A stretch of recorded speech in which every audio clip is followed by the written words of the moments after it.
అనుదినమన్న శ్రోతలకు మన ప్రభువును రక్షకుడై ఉన్న యేసుక్రీస్తు సరిసాటి లేని మహా గొప్ప పరిశుద్ధమైన నామమునందు శుభములు. నేడు 2025 సంవత్సరము అక్టోబర్ మాసము 18వ తారీఖు శనివారం నాటి ధ్యానాంశము ఏలియా. 2వ రాజుల గ్రంథము 2వ అధ్యాయము 11వ వచనమందు వారు ఇంక వెళ్ళుచు మాట్లాడుచుండగా ఇదిగో అగ్ని రథమును అగ్ని గుర్రములను కనబడి వీరిద్దరిని వేరు చేసెను. అప్పుడు ఏలియా సుడిగాలి చేత ఆకాశమునకు ఆరోహణమాయెను.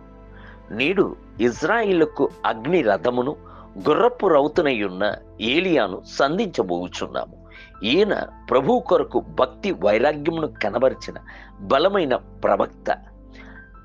ఆయన భూమిని విడిచి వెళ్ళిపోయి పలు శతాబ్దాలు అయినప్పటికీ కూడాను ఆయన యొక్క జీవిత చరిత్ర నేడును మన యొక్క అంతరంగమునందు భక్తి వైరాగ్యపు అగ్నిని రగిలింపదగినదై ఉన్నది. అనేకులు ఏలియాను ఒక అద్భుతమైన మనుషునిగా చూచుచున్నారు. అయితే బైబిల్ గ్రంథము ఏలియా మన వంటి శ్రమ అనుభవం గల మనుషుడే అని చెప్పుచున్నది. యాకోబు పత్రిక 5వ అధ్యాయము 17వ వచనం. ఆయన ఆసక్తిగా ప్రార్థించువాడై ఉండెను. ఆయన యొక్క ప్రార్థనా జీవితమును, ప్రభువును గూర్చిన ఆత్మీయ వైరాగ్యమును, ప్రభు కొరకు అరుదైన గొప్ప కార్యములు చేయనట్టు ఆయనను పురిగొలిపి లేవనెత్తిను.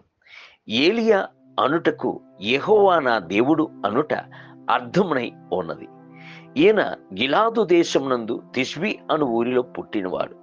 ఈయన ఆహాబు అహజ్యా అను ఇజ్రాయేలు రాజుల యొక్క కాలమునందు ప్రవచించినవాడు.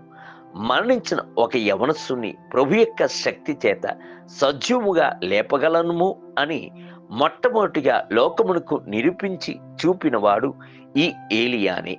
సారిపాతు యొక్క కుమారుడు మరణించినప్పుడు ఏలియా ఆసక్తితో ప్రార్థించి, దేవా, ఈ చిన్నవాని యొక్క ప్రాణము మరలా ఇతనిలోనికి రానిమ్ము అని గోజాడెను. యెహోవా ఏలియా యొక్క ప్రార్థనను ఆలకించెను. మరణించిన వాడు సజీవముగా లేచెను. 1 రాజుల గ్రంథము 17వ అధ్యాయం 22వ వచనం. ఏలియాను వెంబడించిన ఎలీషా సునేమిరాలు యొక్క కుమార్ని సజీవముగా లేపెను. యాయూరు యొక్క కుమార్తె, నాయును ఊరి విధవరాల యొక్క కుమారుడు లాజరు మొదలగు ముగ్గురిని యేసు సజీవముగా లేపెను. ఆకాశం నుండి మొట్టమొదటిసారి అగ్నిని దించిన వాడు ఈ ఏలియానే. యెహోవా జీవముగల దేవుడు అను సంగతిని ఇజ్రాయేళ్ల ఎదుట నిరూపించి బయలును విగ్రహ ఆరాధనను నిర్మూలము చేయనట్లు ఈయన వైరాగ్యము కలిగి ఉండేను. ఈయన ఆసక్తితో ప్రార్థించిన ప్రార్థనను పరలోకము అంగీకరించినది. అగ్ని బలిపీఠంపై దిగి వచ్చినది. సమస్త ఇజ్రాయేల్ జనులను యెహోవాయే దేవుడు, యెహోవాయే దేవుడు అని ఆర్భటించి ప్రభు వైపునకు తిరిగిరి. బయలెక్క ప్రవక్తలు నరికివేయబడింది. పాత నిబంధన యందు మనమును చూడకుండా కొనిపోబడిన వారు ఇద్దరు. ఒకరు హానోకు, మరి ఒకరు ఏలియా. ఏలియా యొక్క పరిచర్లోని చివరి దినముల యందు తన యొక్క శిష్యుడైన ఎలీషాతో మాట్లాడుచు నడిచి వెళ్ళుచుండగా అకస్మాత్తుగా అగ్ని రథమును గుర్రములను వీరిద్దరి మధ్యలోనికి వచ్చి వేరు చేసింది. అట్టి అగ్ని రథమును చూచుటకు ఎంతటి ధన్యతగా ఉండి ఉండవచ్చును. అయితే ఏలియా భయపడి వణికిపోలేదు. ఆ అగ్ని రథము తట్టునకు నడిచి వెళ్ళాను.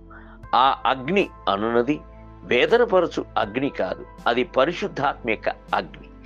దేవుని బిడ్డలారా, నేడును ప్రభు మిమ్ములను అభిషేకించి అగ్ని జ్వాలగా మార్చుటకు కోరుచున్నాడు.